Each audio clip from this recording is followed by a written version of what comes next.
Okay, let's flick this round. Right, good morning everyone. We've got 1 hour to get this finished. So I have done a few little things since we signed off yesterday. I know no one's online right now, but just a reminder, if you haven't been watching any of these episodes from this 6-part, maybe a 7-part series, but a 6-part series, I'm asking you, if you are on here, feel free to watch live, but the whole idea of this is that you go away, come back and watch it when it's actually finished. That way you can fast forward through certain parts. But this is a complete live broadcast of me doing installation. Today is part 6 of finishing off this bike. Let me just turn the heater off so it's not drowning out all the noise. Right, so since yesterday, I have actually put these lights on the bike. Now, if you remember, when I finished off yesterday, I told you that the customer is actually having a smaller plate fitted. So, because right now, having these lights on the side, which the customer wants, blocks the entrance to the toolbox here. And also, it's a little bit too in line with the exhaust, so that's not going to last a long time with the exhaust there. So the actual total dimensions of this license plate with the lights on is going to be the same as what this current license plate is. So he's got a 7x5" plate on order. We're probably never going to see it on this video because he's going to fit that after he's had the bike collected on Monday. So but I've put it on there just so we can see it all working. I haven't put the wires through. I'm going to show you that live. So all we've got to do really is attach the rear lights to the Canon Smart, and also still need to connect this this trigger wire for the K2 in the Innovv K2 DVR. We still need to attach that, and I've also made some changes since yesterday. I haven't done any major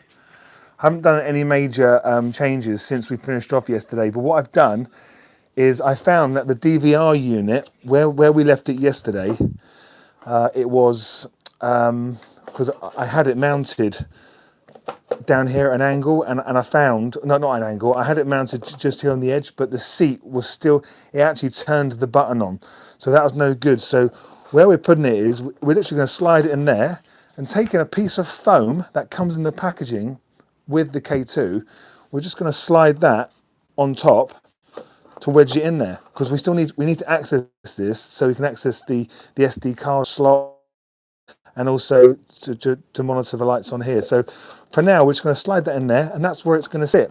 Now, I did have someone yesterday say, why don't you just take the whole back off? And you can do. It's only a few bolts. You need to take off all the pannier rack and the top box rack, which is not difficult. It's just bolts.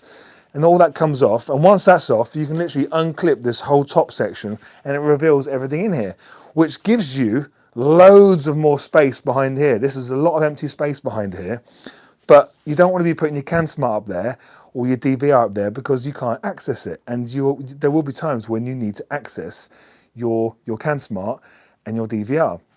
So that, I quite like this. I've installed a lot of these DVRs, and I've installed a lot of Canon Smarts, and I've got to be honest, this is the best installation I've done in terms of putting the DVR there, because previously I've put them over here. We've put the DC converter over here, and right. So what we're going to do right now is start off by actually attaching this trigger wire.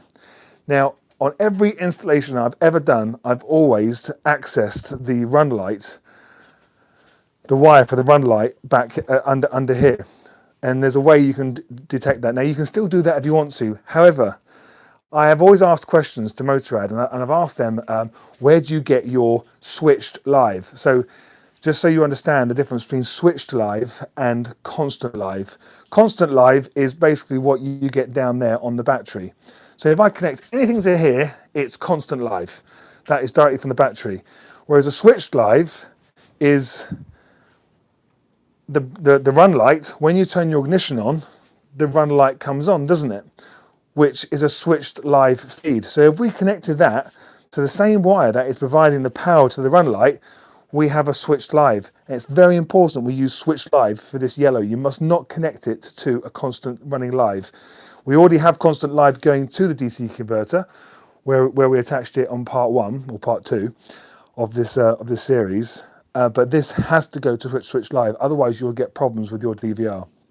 And apparently you get, I've never seen it, but apparently you get problems with the recordings, the way it starts and finishes the recordings. So now, today we're going to do this differently. We're not actually going to tap into the runner light. We're going to go somewhere completely different. So I'm going to pull all this back out again, just this yellow wire here. And on your GS, you've got this. Now, you'll recognize it when you take sorry, you didn't see what I was pointing at, did you? You'll recognize it because when you are looking at your GS, when you take the seat off, you'll have this component here, which sets the height adjuster for your front seat. And then this fuse holder is clicked into there. So that's what you're going to recognize when you take it off. We are going to tap into one of these wires here. Right, so if I unplug this, you can see you've got 2 fuses. We've got a 7.5 amp and a 10 amp. Now, I've done some research on this, literally just in the last 24 hours. The 10 amp fuse, that is a constant live. Now, if I put my I'm not going to do it now because I'm not going to waste time, but if I put my multimeter across that 10 amp fuse, not actually on the fuse, if I go into these contacts and put it across there, it shows that there's a current. So if I put my multimeter, one of the prongs to ground and the other prong inside either side, I've got I've got a live feed. The only reason I think there's a live feed on both sides is there must be some sort of a residual current coming back the other way. But that's a constant live. So when you take it off, the 10 amp is a constant live. That is no good for us. Whereas with the 7.5 amp, and I can't remember actually which side is live. If I put the fuse to one side, and I'm just going to put my multimeter across this now, whilst we're on here, if I can find it. Let's bring this a bit closer so you can see exactly what I'm doing. Focusing on it as well would be helpful.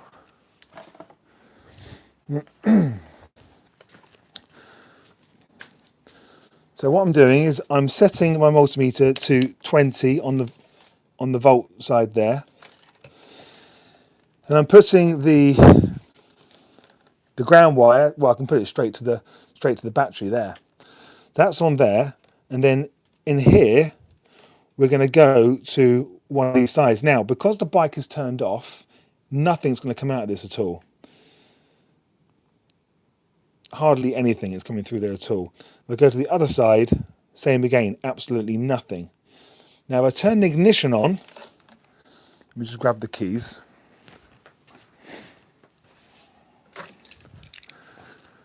What should happen is one side we get a reading and the other side we get nothing. Let's just confirm that. So the ignition is on.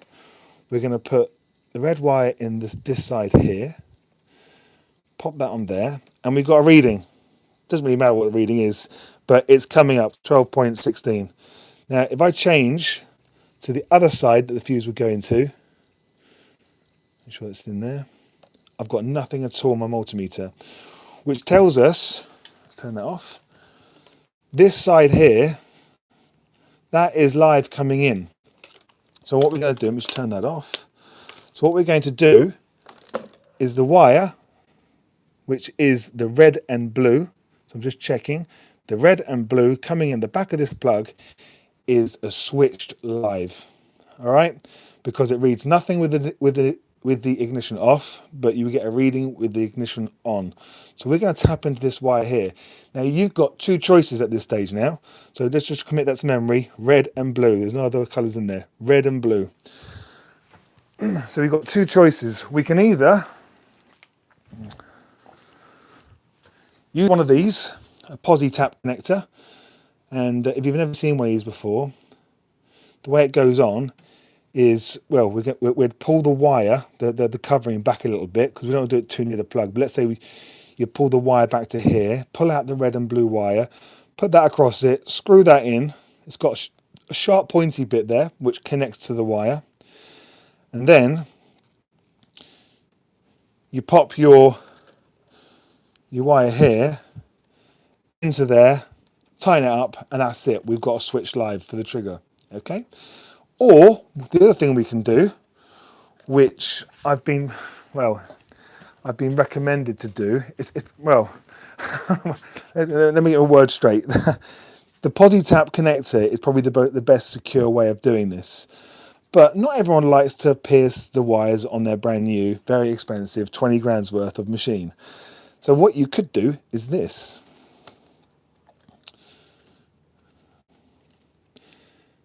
Right, so first of all, that's going to plug into that socket. So I'm going to bring that through there. And then I'm going to let me just get the 10 amp fuse out of the way.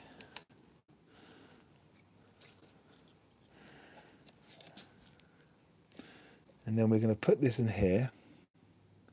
Now, if you don't want to do this, that's fine. Just use the PosiTap. But there's nothing wrong with doing what we're doing here. Not really. So pop that in there. So that is on the red and blue wire. Pop that through. Now the net, and put that back in there. So the next thing I want to check is that we can still plug this into the holder on the bike. Right, so pull that through. It might not like it.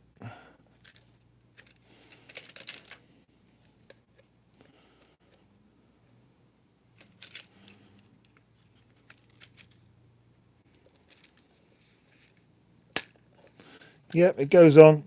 It goes on. It's a tight fit, but it does go on. And we'll take it off. Is there any damage to that wire? Not really. It's a bit squished and squashed, but it's not damaged at all. So I'm happy with that, and that's how I'm going to leave it.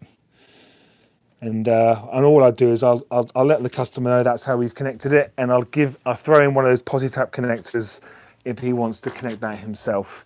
That's absolutely fine. So that is how we're going to run the switch live.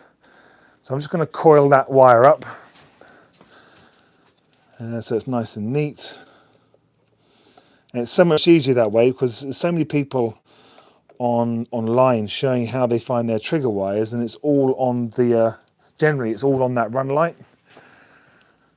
So I'm not advising you to do this. I'm just showing you this is how I'm going to be doing it from now on. I'm happy with that. I've got this advice from a very close friend of mine who has an electronics degree. That's good enough for me.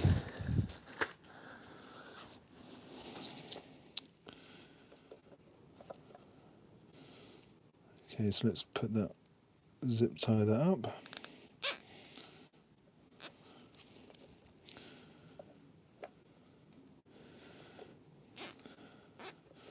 Right, if you've got any questions, fire away. If there's anyone watching live and you've got any questions about anything, there is a question I'm going to answer to a guy called Stephen who messaged me in an email earlier, about an hour ago. And I said to him, look, I'm going live in about 20 minutes, which it's turned out being an hour now.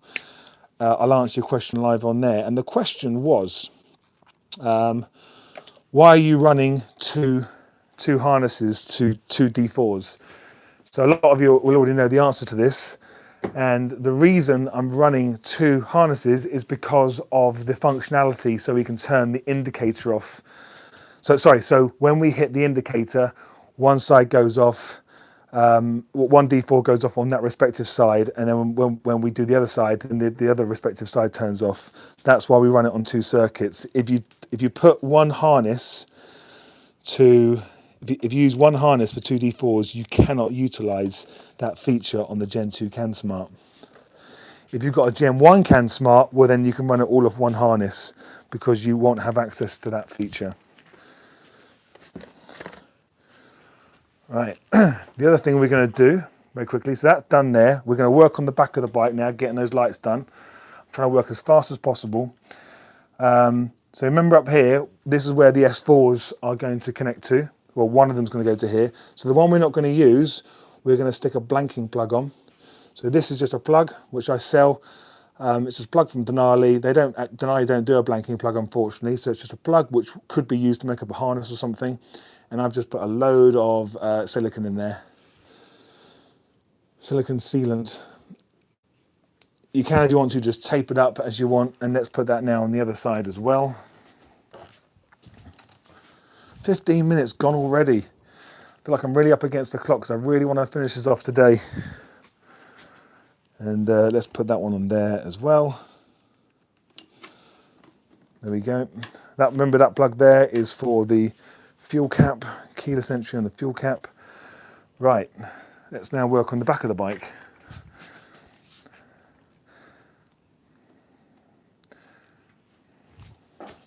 Take it the sound is coming through, isn't it?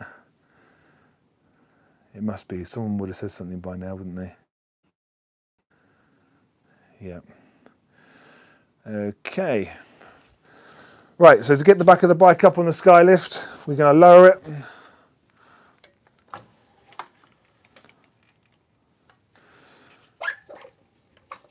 Take that off. And pop her up.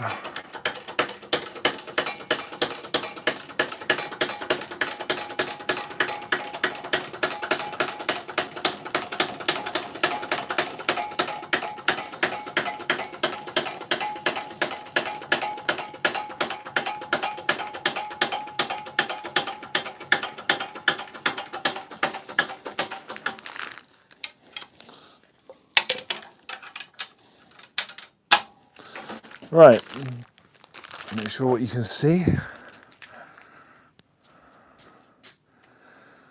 Right, so all I've done here, I think I need to, no, I'm going to leave that where it is.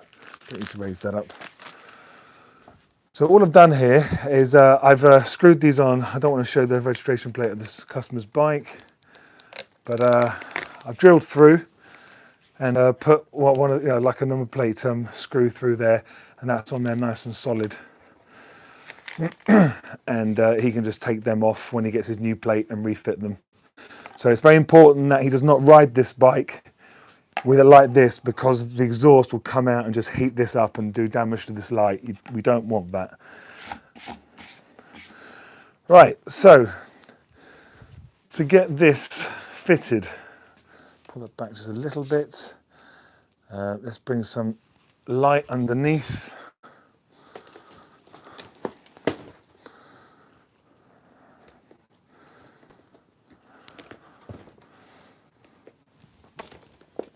There we go.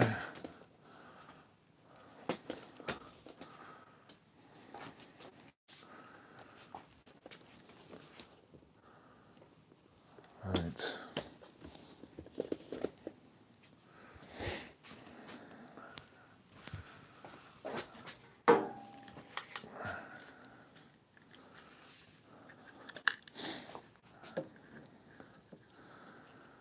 Okay, hopefully that should bring a bit more light in there for us. Right, so we're going to drop down this lower section here using my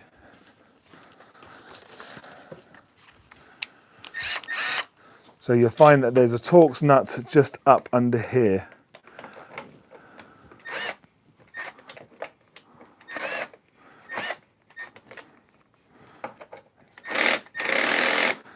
It's a very tight one as well.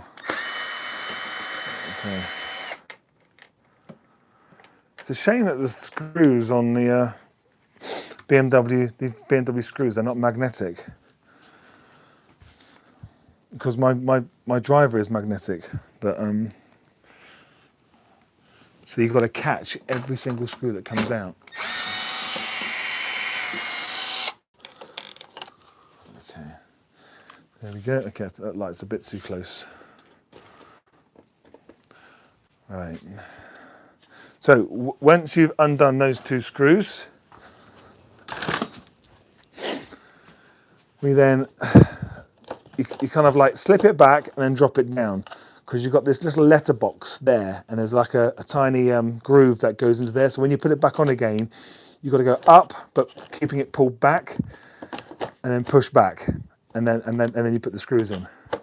It's these little things, if you don't know it, you end up breaking the damn thing because of all these little grooves. And then you've got two little plates, not plates, what are they? Like these. And they go up into these slots up there, tongue and groove if you like. And they go up to there, so you've got the wires from the turn signals going up into here, indicators if you're Europe and UK.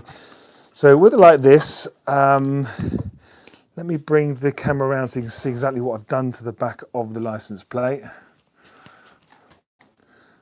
So can you see that at all? So you can see where it's attached. There's the two wires coming from the back of the B6s. And I've just joined those wires together to this Y piece that all comes in the kit if you buy double B6 tail light, and then that connects to the SmArt. So to thread these through, we're going to start unplugging them all again. I've already tested them, I've already plugged it in, we've seen it working.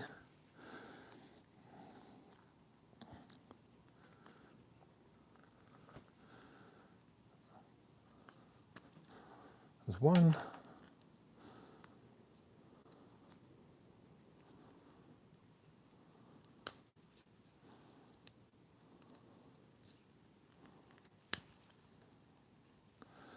Come on. Oh, my hands are freezing cold in here. Okay, there it is. So this bit's going to go in the top. So I'm just put that to one side for now. Now, when you look down inside the, I'm going to bring this down over the top. When you look down inside, let's just set this, I can just see myself dropping the iPad. When you look down inside the top, can you see these holes? You can just see that hole there. There's one each side. They're drain holes. Now, I'm going to drill those drain holes bigger and push the wires through those drain holes because they're not quite big enough to get that through. So let's get the drill.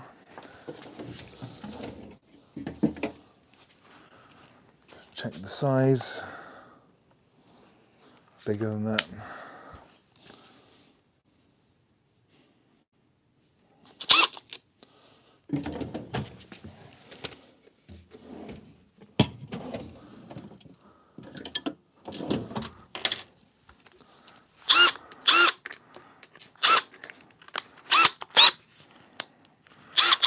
Right, so I'm just going through the same hole, making sure I don't go into his tyre. I'm nowhere near the tyre, so don't worry, I'm nowhere near it. But and the plastic is so tough. It's very, very strong plastic, so it's not as easy as you think going through here. However, when I was in Thailand installing a similar kit to a customer, actually it was the same kit to a customer's bike in Thailand. The drill bit just went straight through it because the plastic was so much softer due to the humidity. Right, sorry about the noise, it's right by my microphone.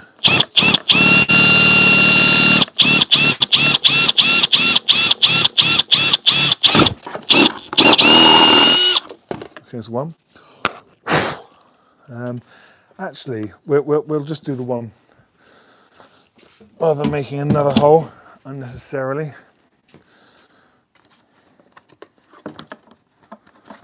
Right, so taking those two wires, pulling one through, pulling the other through. Hey, isn't it great having this skylift? It's just so much easier rather than getting on your hands and knees. Sometimes you can't avoid getting on your hands and knees, but it's great when you don't have to. Right, so those ones are through, and then I'm going to just go through the same holes that the turn signal wires are going through. Push those to the same place. I'm going to go down the same. There's no point in going down each side. Just go down one side. And as I push them through, they literally appear where the CAN SmArt is. So I've now got them in my hand here. At this point, we can now kind of like push it back on again, but we still haven't put the rear camera on. So I have to bear that in mind as well. But I also want to make sure the back is nice and tidy where the wires are coming up the back. Right, just getting rid of those bits of plastic. Let's put a couple of cable ties in there just to keep it a little bit tidier.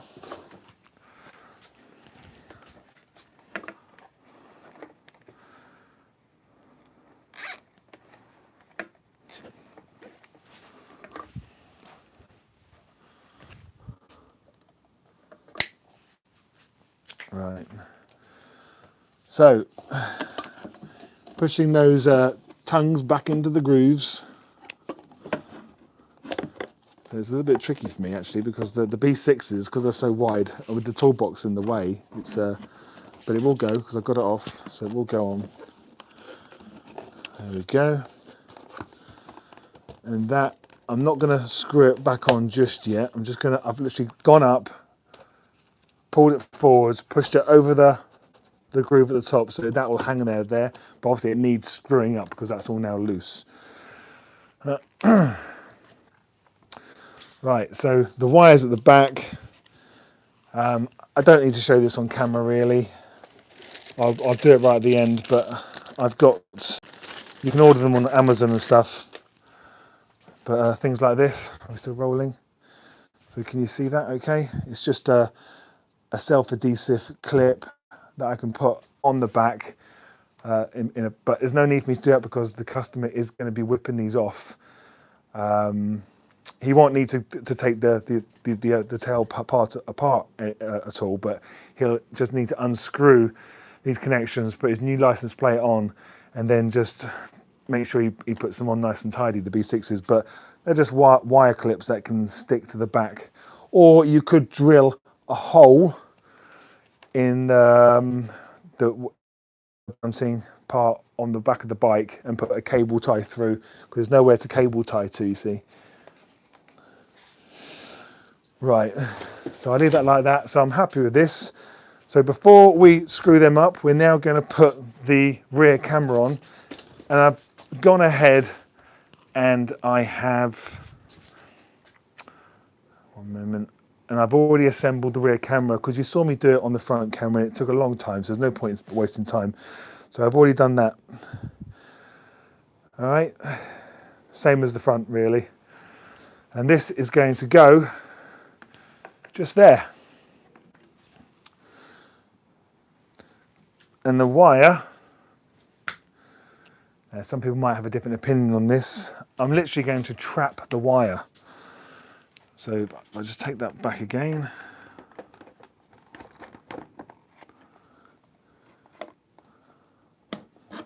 No, don't come all the way off. Don't come all the way off. Right. And I'm going to poke it through. Hold on, I'm just about to see daylight. Okay, I'm going to take it all the way off again. I need spare hands. I need more than one pair of hands. That's what I need. Sorry you can't see. I can see fine though. Tell you what, I'm going to go through the. So I'm going through the same slot that the turn indicator's going through. On my one, I'm sure I went down the side. I normally go through the side. So that brings that out the top as well. So I can now plug that into the DVR for the rear camera. Pull that through.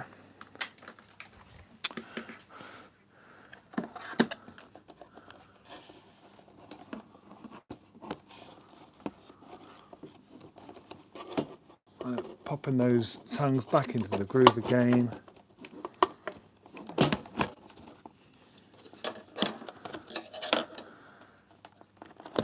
That's going to come up like that. Pull forwards. Sorry, pull backwards then forwards. That's it there. And I'm literally just trapping the wire in there. Now, you could, if you wanted to, cut a shape. Whether you want to do that, I don't know. I'm quite happy to trap that wire in there. Water gets into this anyway, hence why there's drain holes. So don't worry about water getting into the back of your bike. It's quite normal. So that excess wire, we're just going to push a little bit more in there. Let's undo that bolt. Let's get a bit more light on that. Is that in the way of the camera? Yes, it is.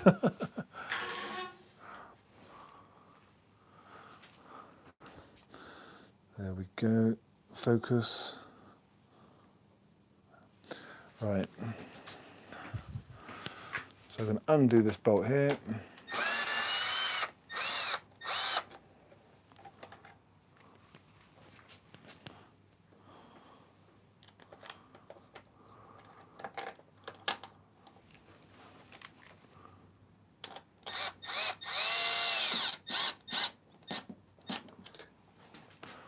Right, we can adjust it when it's back on the floor.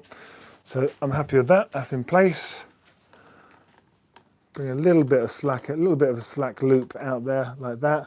And now I'm going to screw that back up again.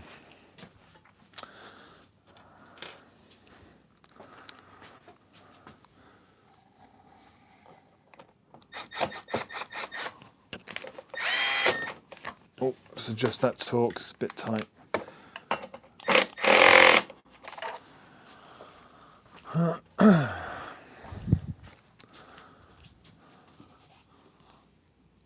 This is a tricky one when there's a toolbox in the way.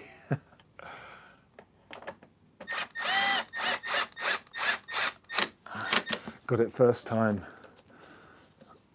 There we go.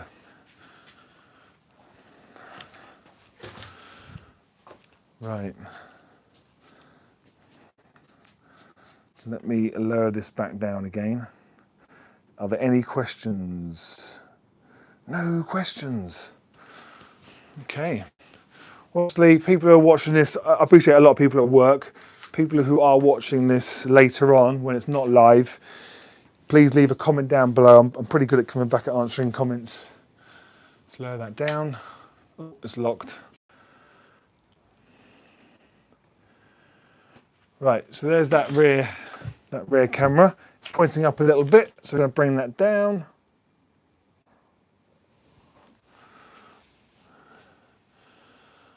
I think that's about right. Okay. So at this stage, we're in at 33 minutes now. Not doing too badly. We're now going to put the bike back together again. Now, in terms of the, get around so you can see me. And apologies about the black eye, it's getting worse. Right, so in terms of the DVR, right, so this needs to be set up with the micro SD card in there. I'll be popping that in, but I'm going to do a separate video on that. I'm literally going to video that today, but I'm not going to do that live. I'm just going to video it and then put that online, like hopefully today or tomorrow, because there's a lot of toing and froing. So I think I might need to edit that a little bit, because you need to take the SD card, you need to put it in, format it, take it out, put a file on there on your computer, put it back into the DVR, and then it all initializes. So I'm going to do that separately, but that is all now connected. Right, so the next thing we need to do is actually connect the camera and connect those rear lights. Can you see that, or is it just focusing on me too much? All right. If you weren't watching yesterday, the black eye is because a dog got under my feet yesterday and I fell over with a slice of pizza and a cup of tea and hit my eye on the side of the coffee table. And it's gone black all over the place. I only caught the corner. It's kind of crazy.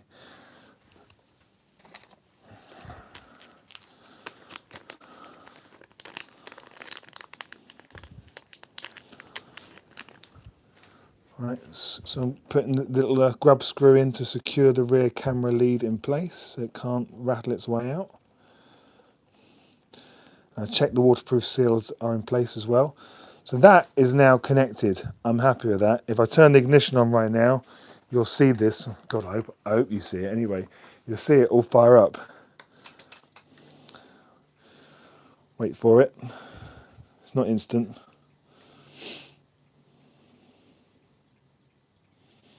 There we go. It's all firing up now. But there's no SD card in there. But that's it. And then you basically connect this to your phone. But I won't go into that now because that's for a complete separate video. So let's turn the ignition off. All right. And this wire here, this is the rear camera wire. So I put a cable tie on it. I'm a bit of a cable tie junkie. So why not, eh? Why not?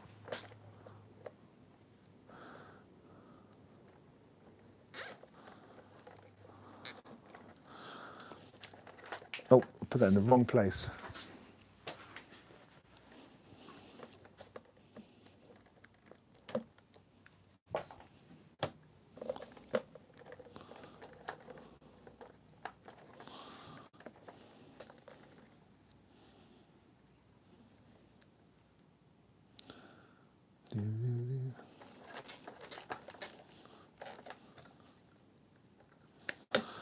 Right, I'm just going to push that back. That is now turning off, by the way, because the ignition's off, but it doesn't stop straight away. So I'm going to pop that under there. And then we've got the two brake lights. Plug into the splitter. Obviously, you wouldn't have a splitter if you didn't have two of them. And then I know there's a lot of connections, and then that goes into the appropriate circuit connection on the back of the CanSmart, and that's on there. So should we just double check to make sure that it's still working? Ignition. Yep. So there's your run lights, there's your brake light. So anyone just joining, this is not staying like this. The customer is having a smaller license plate fitted because right now the exhaust is in direct flow of this rear light, and this one you can't get into the Touratech toolbox. So by the time the new license plate's in place, the whole thing will be the same width as the original license plate. And see, and that's set to 20% brightness for run. No, 10%. That's 10% brightness for run light. And there's, I think I've got the brake light set to 60% or 70%. 100% is just too much. So I'm sorry if I'm blinding your retinas, those of you watching right now. Turn that off. Right, any comments? Yay, what is the purpose of the cameras? Is it for vlogging? Will Smith. Oh, it wouldn't be great if you were the real, I know you are real Will Smith. But no, it's not for vlogging. The cameras, the front and rear cameras, these are dash cameras. Let me just show you the box. Well, the box has got bits in it. But if I show you another brand new one, this is it. This is the Innovv K2. I'll put there are links down below, and not in this description of this if you're watching live, but in part 1, part 2, part 3, part 4, and part 5, you'll see links, and there will be links in this one as well once this is this live feed is finished to this. So this is an Innovv K2 motorcycle camera system. It runs at 1080p. You can buy them from me on my website, and it's literally a dash camera. As soon as you fire the bike up, it records everything all the time, and you don't have to keep on going in here to get the SD card out. You just log on to the Wi-Fi on this DVR and pull it off in 1 minute chunks, 5 minute chunks, 10 minute chunks, 15-minute chunks, whatever you want. But as soon as you start riding it, it records. That's how it works. Okay, correction there. As soon as you turn ignition on, it starts recording front and rear cameras. And then because we're going to put a 256 gigabyte card in here, that will give you up to 19 hours of recording. And then when it gets to the back end of the 19 hours, once it's full, it then goes around and loops and overwrites the older stuff. But you can go in and secure the stuff that you don't want to be overwritten through the app. But once these things are installed, you just leave them. You don't have to keep going in here and pressing any buttons. It turns itself on and off. Right, so now I just need to pop all this.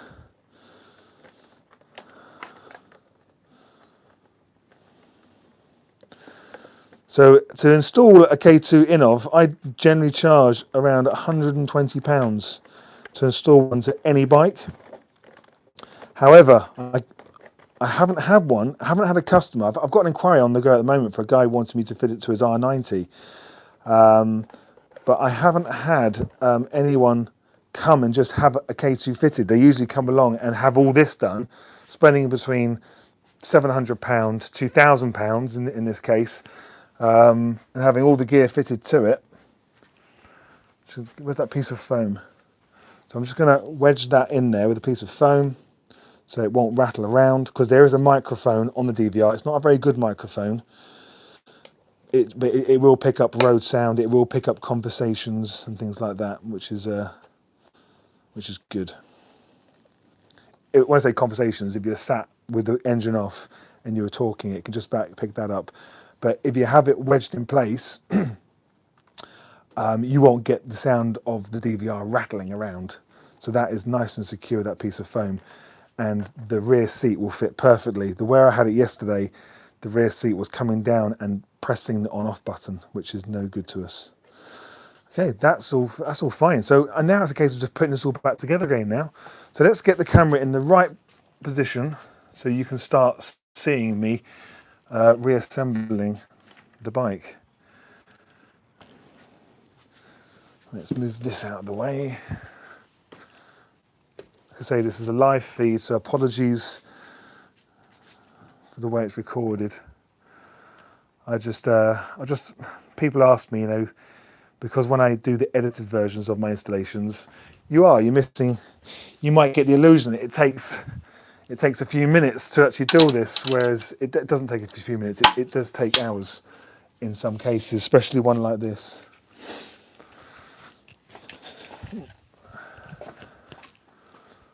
Right, so just the lighting over here.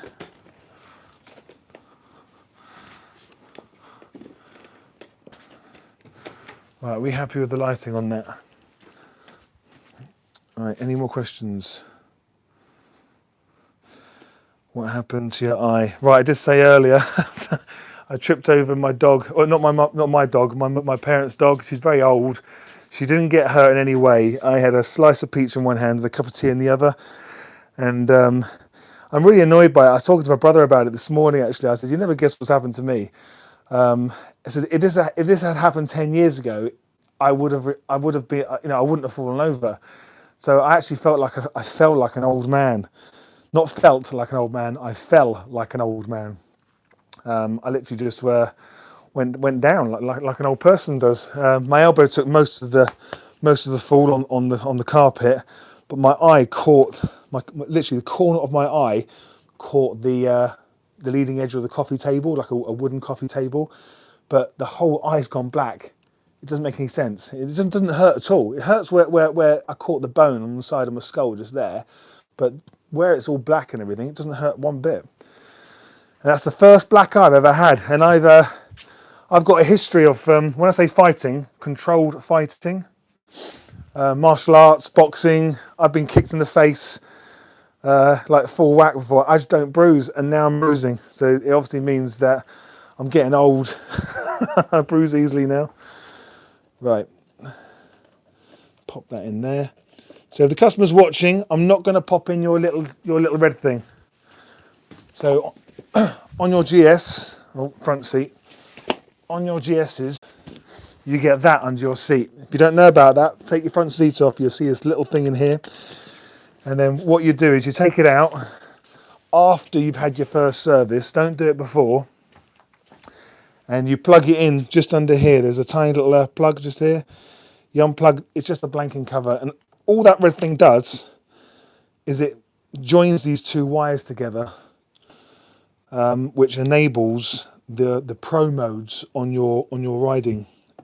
So you'll get instead of having dynamic and enduro, you get dynamic pro and enduro pro. Now I'm no expert at riding and stuff, but what I find is if you have your traction control turned on and you ride it in dynamic pro, you can wheelie the bike, but it cuts out. So you find the traction control will cut in and stop that wheelie going over a certain height. Now, if you don't have that plugged in, the front wheel doesn't lift up as high. So I find that with that red plug-in, I can get a relatively good wheelie, hold it for about, I don't know, half a second, but the front wheel will pop up. If you're not used to wheeling, it feels like it's going right up in the air. But if you really want to do some seriously good wheelies, you need to turn the traction control completely off.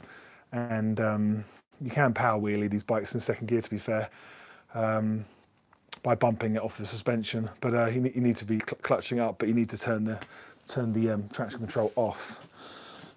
But yeah, I just find Dynamic Pro and Enduro Pro just a little bit better than the standard. Right, pop that down there. Right, let's get this fuel tank back on.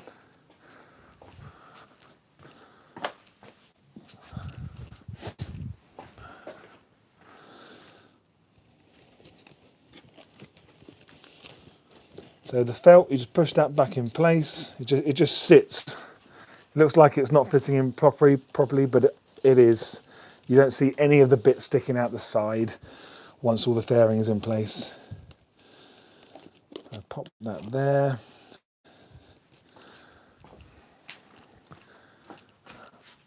Can you see that, everybody? Yep. Right. Got 13 minutes to do as much as I can before I start again. Now this customer's got a pretty full fuel tank here. Oh, right. So,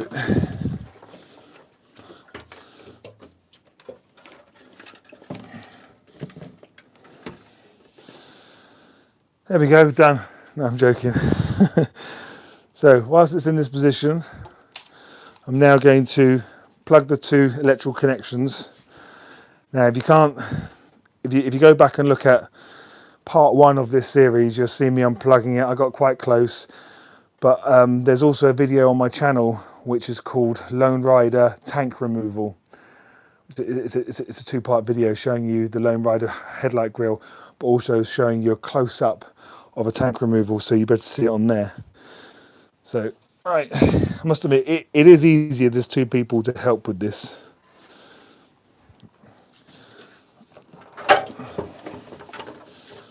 Right. And pull that forward. I'm plugging in the fuel first. You just push it in. That's on. And now I'm going to plug the wires in. You can't get them wrong. They're all polarized. They're different sizes completely, actually. Forget about polarization. They're completely different sizes, so you can't get them wrong.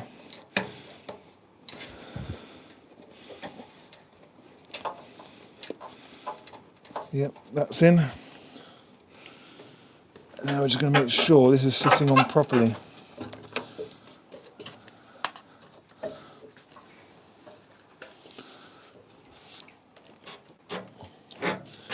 Right, do you want me to come closer with the camera? Let me see what you can see.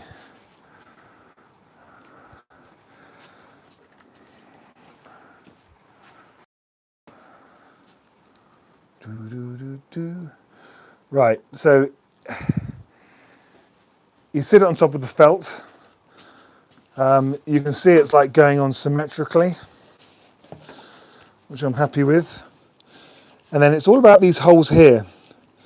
If you can see the threaded holes down the bottom, that's it. You've got it. You're spot on. There's things down low which you see there. They look like. Let me grab that thing over here.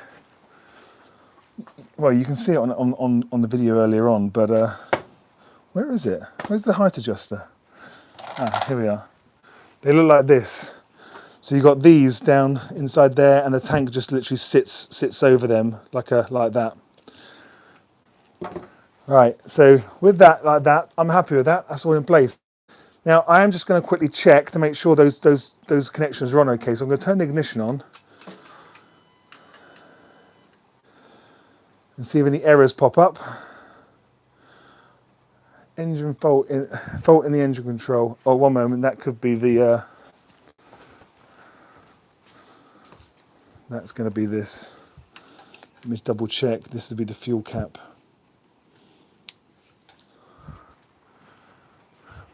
No. Oh, see, I'm getting a fault on the dash here, you see, because something is unplugged. Okay. Just turn that off again.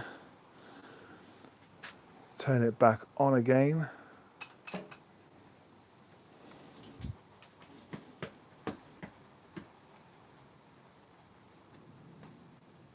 Okay, that's good. All right, so there's no fault there. So because the reason there's a fault there beforehand is because the electrical connections to the petrol tank were unplugged. Right. Now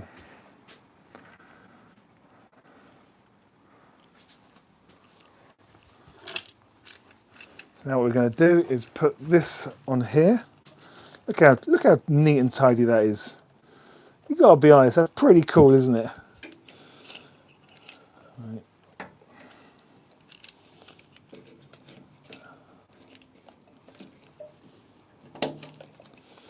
Right. Now, this is the plug which this goes onto. So if you only just joined us, you need to go back to the beginning of the video to find out why we have a yellow wire going into this fuse.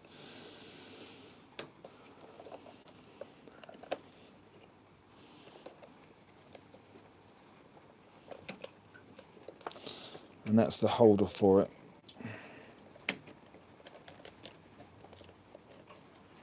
There we go.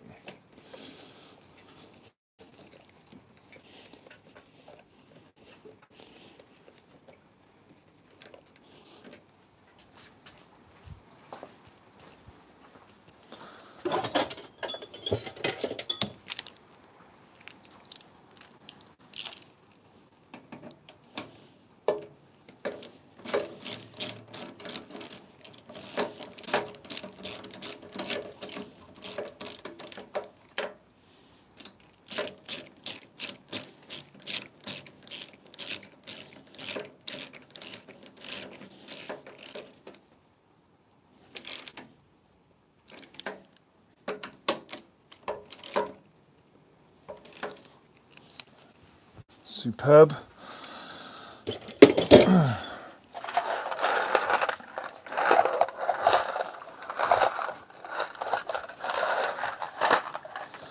Right, now I know where all the screws go, which is really sad, isn't it? But if you are doing this for the first time, make a note of every single screw you take out. There it is. So I know that the two screws that go here are not the standard sizes. They're slightly bigger. There's only 4 on the bike like that, really. Well, there's probably more than 4, but and the sizes for these are the same size as the ones that hold the tail on as well.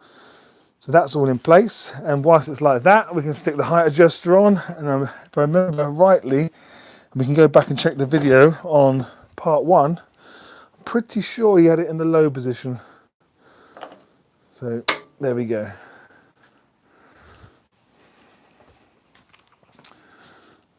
All right, it's really, really good. I do get a lot of satisfaction out of doing this. I can't.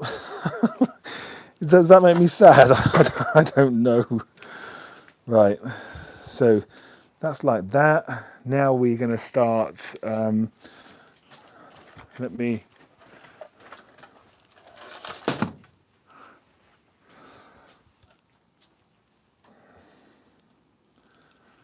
Right, this hose here. Push that on like that. That's that side done.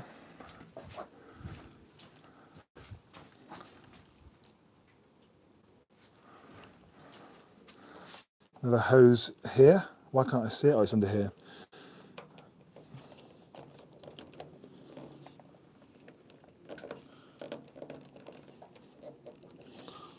like that.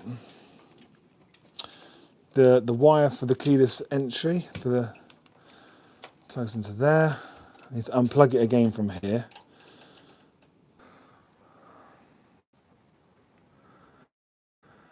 Come on, reconnect. I'm sorry, I lost a couple of you then. I hope you haven't missed too much.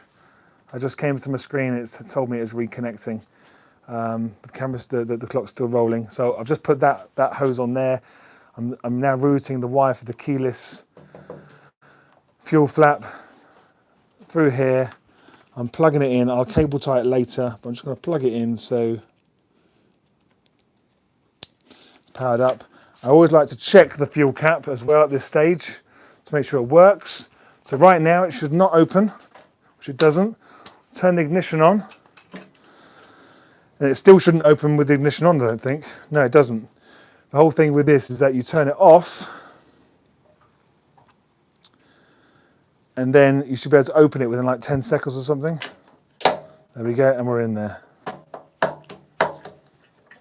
There we go.